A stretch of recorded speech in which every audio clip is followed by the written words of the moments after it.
مولانا عبدالعزیز کے خلاف کارروائی نہ کرنے پر تنقید کا سامنا کرنا پڑ رہا ہے۔ یہ صورتحال اس لیے زیادہ سنگین ہو جاتی ہے کہ لال مسجد کے مولانا عبدالعزیز کے خلاف تھانہ آپارہ میں 2 FIR درج ہیں۔ مولانا عبدالعزیز کے خلاف اسلام آباد میں درج FIR سماجی کارکن جبران ناصر بھی سامنے لاتے رہے ہیں، لیکن وزیر داخلہ چودھری نثار سینٹ میں آ کر کہتے ہیں کہ کوئی ثبوت ملے تو وہ مولانا عبدالعزیز کے خلاف کارروائی کریں گے۔ اب یہ معاملہ کس طرف جائے گا؟ اگر الزام لگتا ہے ایک سرونگ منسٹر پہ کہ انہوں نے ہاؤس کو مس لیڈ کیا تو معاملہ کس طرف جائے گا؟ دوسری طرف یہ معاملہ سینٹ میں ہوا اور پاکستان پیپلز پارٹی کے رہنما اور leader of the opposition Khurshid Shah صاحب نے آج یہ کہا کہ ہٹایا جائے وزارت داخلہ کی کرسی سے چودھری صاحب کو ہٹایا جائے، کیونکہ سب نے 4 صدر واقعے کی مذمت کی، اگر کسی نے نہیں کی تو وہ چودھری نثار نے نہیں کی۔ اس سے پہلے بھی ایک دفعہ مطالبہ کیا تھا، آج بھی مطالبہ کیا۔ قومی اسمبلی میں یہ ہو رہا ہے، سینٹ میں یہ ہو رہا ہے۔ سینیٹر فرحت اللہ بابر صاحب ہمارے ساتھ موجود ہیں۔ فرحت اللہ بابر صاحب بہت شکریہ ہمیں شو میں جوائن کرنے کے لیے۔ ساری ایویڈنس آپ تک کوریئر کی گئی تھی، سارے پارلیمنٹیرینز کو کوریئر کی گئی، آپ کیا کنوینسڈ ہے اس ایویڈنس کو دیکھتے ہوئے کہ جو کچھ اسحاق صاحب نے کہا وہ واقعتاً مس لیڈ کر رہے تھے، اور یہ جو ایویڈنس ہے آپ اس سے کنوینسڈ ہے کہ جینوئن ہے، ٹھیک ہے؟ میں بالکل اس بات پر مطمئن ہوں یہ کہ فاضل وزیر داخلہ نے ہاؤس کو مس لیڈ کیا ہے۔ ایک FIR میں آپ کو بتا دوں، آپ کو تعجب ہوگا، وہ FIR اکتوبر 2014 کی ہے، اور وہ اکتوبر 2014 کی FIR خود ریاست پاکستان کی طرف سے ہے۔ گویا وہ FIR خود انٹیریئر منسٹری کی طرف سے ہے، کیونکہ اس میں ایک دعوے دار جو ہے وہ SHO آپارہ اسلام آباد ہے۔ اس نے دعویٰ کیا ہے 18/10/2014 کو شام کے 7 بجے، اور انہوں نے اس میں مولانا عبدالعزیز صاحب کو ساتھ ایک اور کو 295A کے تحت پرچہ انہوں نے کاٹا ہے۔ فاضل وزیر صاحب عدالت پارلیمان میں آ کر یہ کہیں کہ ان کو علم نہیں ہے، اور اگر کوئی ایسی بات ہو تو ہم فوراً ایکشن لے لیں گے، تو آپ خود اندازہ لگائیں کہ کیا یہ غلط بیانی نہیں ہے؟ یا تو فاضل وزیر صاحب کو پتہ نہیں ہے، نمبر 1، یہ ہو سکتا ہے ان کو پتہ نہ ہو۔ اگر آپ کو پتہ نہیں ہے تو آپ پارلیمان کے اندر آ کر اتنا پھر غیر ذمہ دارانہ بیان کیسے دیتے ہیں؟ دوسرا، ہو سکتا ہے کہ وزارت داخلہ کے معتبر لوگ ان سے خائف ہوں، ڈرتے ہوں، اور اگر آپ کو یاد ہو مولانا عبدالعزیز کا ایک انٹرویو بھی آیا تھا، اس نے کہا تھا کہ یہ مجھے گرفتار کر کے دیکھ لیں، یہ مجھے گرفتار نہیں کر سکتے۔ تو کیا آپ خائف ہیں؟ اور کیا اگر یہ بھی وجہ نہیں ہے کہ آپ خائف بھی نہیں ہو، آپ لا علم بھی نہیں ہو، تو پھر ایک اور سوال پیدا ہوتا ہے۔ آئی ڈونٹ تھنک کہ یہ درست ہوگا، لیکن حقیقت یہ ہے کہ سوال یہ پیدا ہوتا ہے کہ کیا آپ جانتے ہوئے بھی آپ نے آنکھیں بند کی ہیں؟ کیا مقصد ہے پھر آپ کا؟ جس FIR کا آپ ذکر کر رہے ہیں کہ ایک اور FIR ایگزسٹ کرتی ہے جس کا ذکر ابھی تک نہیں ہوا تھا، اور جو خود وزارت داخلہ کی سرکار کی مدعیت میں SHO نے کرائی ہے، ہم تک بھی وہ FIR پہنچی، اور ناظرین کو بتائیں کہ مولانا عبدالعزیز کے خلاف اسلام آباد کے تھانہ آپارہ میں 17 اکتوبر 2014 کو SHO خالد محمود ایوان کی مدعیت میں لاؤڈ سپیکر ایکٹ کی خلاف ورزی پر FIR کٹی تھی۔ یہ FIR آپ اس وقت اپنی اسکرین پر دیکھ سکتے ہیں، لیکن اس FIR میں جس میں 14 مذہبی رہنماؤں کو نفرت انگیز تقاریر پر نامزد کیا گیا تھا، خبروں کے مطابق اس کا مدعی SHO کسی دباؤ یا دھمکی کے بعد اپنی مدعیت میں دائر کی گئی اس FIR سے ہی مکر گیا تھا، لیکن اس وقت اکتوبر 2014 میں ہی SSP عصمت اللہ جنیجو نے اس FIR کی تصدیق کی تھی۔ اخبارات میں یہ معاملہ کسی اور طریقے سے رپورٹ ہوتا رہا، اس FIR کے ہوتا رہا، SHO پر اس حوالے سے دباؤ پڑتا رہا، مگر ساتھ میں پھر ہمیں یہ بتائیے گا کہ قومی اسمبلی میں خورشید شاہ صاحب آج ایک مرتبہ پھر وزیر داخلہ پر تنقید کر رہے تھے۔ انہوں نے کہا کہ سانحہ 4 صدہ پر وفاقی وزیر داخلہ چودھری نثار کے سوا سب نے مذمت کی، افسوس کا اظہار کیا، نواز شریف اپنا وزیر داخلہ تبدیل کرے، دوسری دفعہ یہ تبدیلی کی بات کر رہے ہیں۔ آپ سینٹ میں یہ بات کر رہے ہیں اور قومی اسمبلی میں وہ ان کو ہٹانے کا مطالبہ کر رہے ہیں، کہ آپ کی طرف سے بھی معاملہ اس طرف تو نہیں جا رہا؟ پاکستان پیپلز پارٹی بطور پارٹی دونوں ہاؤسز میں یہ پوزیشن تو نہیں لینے والی چودھری صاحب کے حوالے سے؟ میں اب انتظار کروں گا کہ ان کا جواب کیا آتا ہے۔ اگر تو یہ سارے ڈاکومنٹ وہ دیکھنے کے بعد ان کو پھر بھی یہ اصرار ہو، اور یہ ڈاکومنٹ جینوئن ہے، اگر ان کو پھر بھی یہ اصرار ہو کہ نہیں وہ یہ ان کو نہیں مانتے، تو پھر یقیناً میں ایوان میں کچھ مطالبات کروں گا۔ اور وہ میرے مطالبات کیا ہوں گے وہ پھر میرا خیال ہے کہ اس وقت کی بات ہوگی، اس وقت کروں گا، میں ابھی بات نہیں کرنا چاہتا۔ اس کی وجہ یہ ہے کہ ہم نے ان کے سامنے ڈاکومنٹری ایویڈنس رکھ دیا ہے فلور آف دا ہاؤس کے اوپر،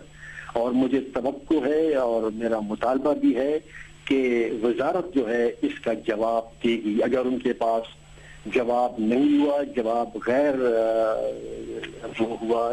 تو ہم یقیناً اس بات کو آگے بڑھائیں گے۔ حقیقت یہ ہے کہ میں یہ ایکسپیکٹ نہیں کر رہا تھا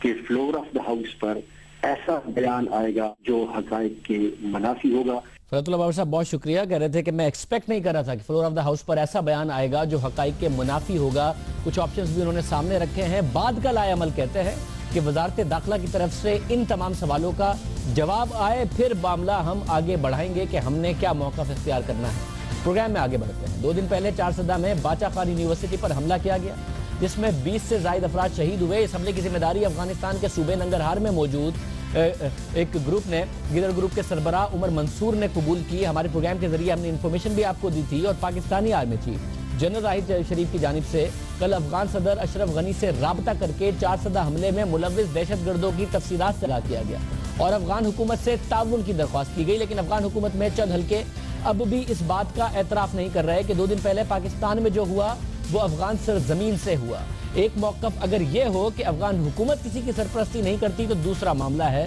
مگر اگر موقف یہ ہے جو کہ صدارتی ترجمان کے بیان کے طور پر سامنے آیا ہے جو یہ کہتا ہے کہ افغان حکومت پاکستان میں ہونے والے حملے کی مذمت کرتی ہے، افغانستان اپنی سرزمین دہشت گردی کے لیے استعمال ہونے نہیں دے گا، اور یہ جو حملہ ہوا اس کے لیے اس بیان کی افغانی سرزمین استعمال نہیں ہوئی۔ اس بیان کے بعد ایک اور بیان منظر عام پر آیا، اور یہ بیان آیا آڈیو کی صورت میں، جس میں عمر منصور، جس نے افغانستان کے صوبے میں ننگرہار میں بیٹھ کر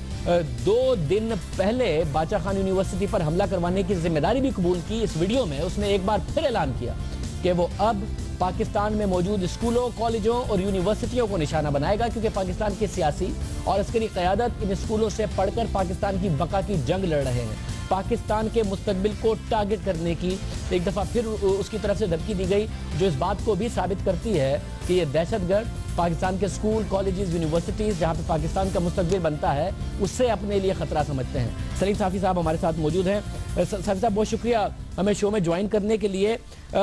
افغان کا ایک بہت بڑا ایریا ہے، اور جس ایریا سے یہ حملہ کیا گیا اس کے بارے میں ویسے ہی مشہور ہے کہ وہاں تو رٹ ہی نہیں ہے، نہ صرف رٹ نہیں ہے بلکہ مختلف طالبان کے گروپس اور داعش بھی اپنی اپنی رٹ کے لیے لڑ رہے ہیں۔ اس کے باوجود یہ بیان دیا جانا یہ ڈینائل ہے، اور اس صورت میں جب حکومت کی رٹ ہی نہ ہو، حکومت کیسے کہہ سکتی ہے کہ وہاں سے حملہ نہیں ہوا؟ دیکھیں شاہ زیب، پہلی بات تو یہ ہے کہ میں کسی جگہ کے استعمال ہونے یا نہ ہونے کے بارے میں دعویٰ تب کر سکتا ہوں، یا میرا دعویٰ تب کریڈیبل ہوگا کہ جب وہاں پہ میری اپنی رٹ قائم ہو اور میرا اختیار ہو۔ تو اس میں تو کوئی شک نہیں کہ اس وقت ننگرہار صوبے میں بھی بہت سارے علاقے ایسے ہیں، کنڑ اور نورستان، پکتیا وغیرہ میں بھی ایسے ہیں، ایون ہلمند جیسے صوبوں میں بھی ہے کہ جہاں پہ افغان حکومت کی رٹ نہیں ہے، اور شمال میں کندوز جیسے صوبے پہ طالبان نے قبضہ کر لیا۔ پھر جو غیر جانبدار ادارہ ہے یو این، اس نے اپنے عملے کے لیے ایک سیکیورٹی رپورٹ جاری کی ہے، اور اس میں جو افغانستان کے میپ کو 3 حصوں میں تقسیم کیا ہے، تو ایک بڑا حصہ یو این کی طرف سے اس میں وہ دکھایا گیا ہے کہ جہاں پہ افغان حکومت کی رٹ نہیں ہے۔ اب ایک تو اس لحاظ سے یہ دعویٰ افغان حکومت کا درست نہیں ہے۔ دوسری بات کہ اس میں بھی کوئی شک نہیں ہے، ہر کسی کو علم ہے کہ جو ملا فضل اللہ ہے وہ نورستان اور کنڑ کے علاقے میں رہ رہے ہیں، اسی طرح اور وہاں پہ بھی افغان حکومت کی رٹ نہیں ہے،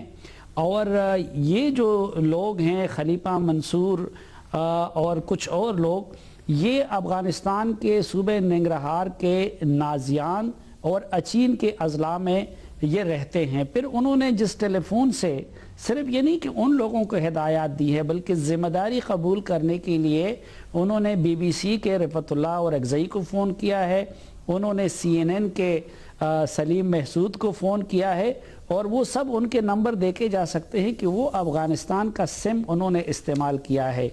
لیکن حکومتیں کبھی بھی نہیں مان کیونکہ حکومت اس کی تشریح اس طرح کرتی ہے کہ جیسے حکومت کی سرپرستی میں اس کی زمین استعمال ہوئی. اس حوالے سے تو شاید موجودہ حالات میں افغان حکومت کا دعویٰ درست ہو سکتا ہے کہ جو کچھ انہوں نے کیا ہوگا وہ افغان حکومت کی بیکنگ سے نہیں کیا ہوگا، لیکن میرے خیال میں یہ دعویٰ افغان حکومت کا درست نہیں ہے کہ سرے سے افغان سرزمین استعمال ہی نہیں ہوئی. سرپرستی کا الزام بھی نہیں آیا پاکستان کی طرف سے، ظاہر ہے سرزمین استعمال ہونے کا ہی الزام آیا تھا ایک ایسی صورتحال میں جس میں پاکستان کی طرف سے آرمی چیف نے کال کی ہو، عبداللہ سے بھی بات کی ہو، وہاں امریکن کمانڈر سے بھی بات کی ہو، جو پاکستان کے معاملات ہیں پہنچائے ہوں، اور ایسی صورتحال میں جس میں دونوں کو مل کر ہی اس دہشت گردی کے خطرے سے لڑنا ہے، کہیں تعلقات بگڑنے تو نہیں جا رہے، صورتحال خراب تو نہیں ہو جائے گی؟ نہیں، صورتحال تو نہیں بگڑے گی، کیونکہ یہ شاید ہم میڈیا والوں کے لیے انہونی بات لگے، لیکن اس طرح کے الزامات پاکستان کے بارے میں افغان حکومت کی طرف سے پچھلے 10 سال میں لگائے گئے. افغانستان میں بہت بڑی بڑی کارروائیاں ایسی ہوئی کہ جس کے بارے میں افغان حکومت نے یہ دعویٰ کیا کہ ان کے ماسٹر مائنڈ یا پاکستان میں ہیں یا پھر پاکستان سے اس حوالے سے ہدایات ان کو ملتی رہی. پھر اس سے پہلے پاکستان میں بھی کئی کارروائیاں ایسی ہوئی ہیں جس کے بارے میں پاکستانی حکومت کا یہ دعویٰ رہا کہ اس کے لیے افغان سرزمین استعمال کی گئی. اب الزامات کا سلسلہ پچھلے 5-6 مہینوں میں بہت زیادہ زوروں پہ تھا، لیکن جب امریکہ اور چین کی بیکنگ سے ایک سلسلہ شروع ہوا اور اب ایک کوارڈیلیٹرل پروسیس شروع ہوا ہے تو اس کے بعد وہ تعلقات ہمیں بہتر نظر آئے. میرے خیال میں تعلقات کے مستقبل کا انحصار افغان طالبان اور افغان حکومت کی مفاہمت اور اس 4 فریقی یا کوارڈیلیٹر پروسیس کی کامیابی یا ناکامی پہ ہے. اگر وہ ناکام ہوتا ہے اور افغانستان میں طالبان کی کارروائیاں مزید بڑھتی ہے تو تعلقات خراب ہوں گے. اگر وہ درست ہوتے تو اس طرح کے بیانات سے میرے خیال میں اس پہ فرق نہیں پڑے گا. ایک بات ہمیں یہ مد نظر رکھنی چاہیے کہ اس نئے پروسیس کے آغاز میں یہ فیصلہ ہوا تھا کہ ایک دوسرے سے شکوے شکایات کے لیے میڈیا کو استعمال نہیں کیا جائے گا. اب میں سمجھنے سے قاصر ہوں کہ ایک طرف افغانستان میں بھی بعض لوگ میڈیا کو استعمال کر رہے ہیں اور پاکستان کی طرف سے بھی میڈیا کو استعمال کیا گیا. بہت شکریہ سلیم صافی صاحب، ہمیں اس حوالے سے تجزیہ دے رہے تھے اور امید کر رہے تھے کہ صورتحال بگڑے گی نہیں، مگر اس بات کا ڈینائل آنا افغانستان سے کہ ان کی سرزمین نہیں استعمال ہوئی، اس بات کے حوالے سے کہہ رہے تھے کہ ایسا نہیں ہے، استعمال ہوئی ہے. حکومت کی رٹ ہی نہیں ہے ان علاقوں میں جہاں پر استعمال ہوئی ہے. ملا فضل اللہ اور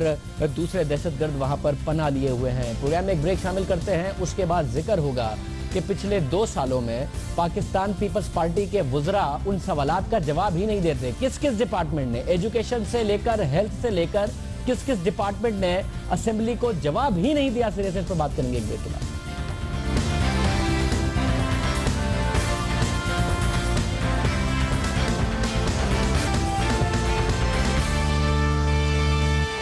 پروگرام میں بات پاکستان پیپلز پارٹی کی سندھ حکومت کے محکمہ اسمبلی میں اپنی کارکردگی سے متعلق پوچھے گئے سوالات کا جواب ہی نہیں دیتے. جب آپ کے سامنے اسکرین پر اسمبلی کا اجلاس آتا ہے، کبھی اس میں اپوزیشن لڑ رہی ہوتی ہے، پروٹیسٹ کر رہی ہوتی ہے، سندھ اسمبلی کے وزراء تقریریں کر رہے ہوتے ہیں، اور اگر آپ کو لگتا ہے کہ اس اسمبلی میں بہت کام ہوتا ہے، اس اسمبلی میں جو مختلف محکموں سے سوال پوچھے جاتے ہیں ان کے جواب بھی آتے ہیں، اور یہ اسمبلی باقاعدہ طور پر نظر رکھتی ہے مختلف وزراء پر کہ کیا ہو رہا ہے، کیا نہیں ہو رہا، کیا ہونا چاہیے عوام کے مفاد میں، تو 53 میں سے 26 محکموں نے چپ کا روزہ رکھا ہوا ہے، جبکہ اسمبلی اصول کے مطابق حکومتی محکموں کو ایوان میں پوچھے گئے سوالات کا متعین مدت میں جواب دینا ہوتا ہے. لیکن حکومت سندھ ایوان کے اصول کی خلاف ورزی کی مرتکب ہو رہی ہے. یہ بات ہم نہیں کہہ رہے، بلکہ سندھ اسمبلی کا محکمہ سوالات اپنی رپورٹ میں بتا رہا ہے کہ 2013 سے اب تک 2.5 سال کے دوران 53 میں سے 26 صوبائی محکموں نے اسمبلی میں پوچھے گئے کسی سوال کا جواب تک نہیں دیا. اینٹی کرپشن، ثقافت، اطلاعات، ماحولیات، خوراک، ٹرانسپورٹ، اقلیتی امور، آب پاشی، دیہی ترقی، عوامی فلاح، انسانی حقوق اور ٹاؤن پلاننگ کے محکموں نے ایوان کو جواب دینا ضروری ہی نہیں سمجھا. ایک بھی سوال کا جواب نہیں دیا. یہی نہیں، سندھ اسمبلی کے 2013 میں ہوئے پہلے اجلاس سے لے کر 2015 کے آخری اجلاس تک 1500 سے زائد سوالات جمع کرائے گئے، مگر مختلف وزارتوں سے پوچھے گئے ان 1500 سوالات میں سے صرف 265 کے جوابات دیے گئے، اور سندھ حکومت نے 80% سوالات کو نظر انداز کرتے ہوئے ان کے جواب دینے کی زحمت نہیں کی. صدر سوالات محکمہ داخلہ، تعلیم، بلدیات، آب پاشی اور زراعت سے کیے گئے.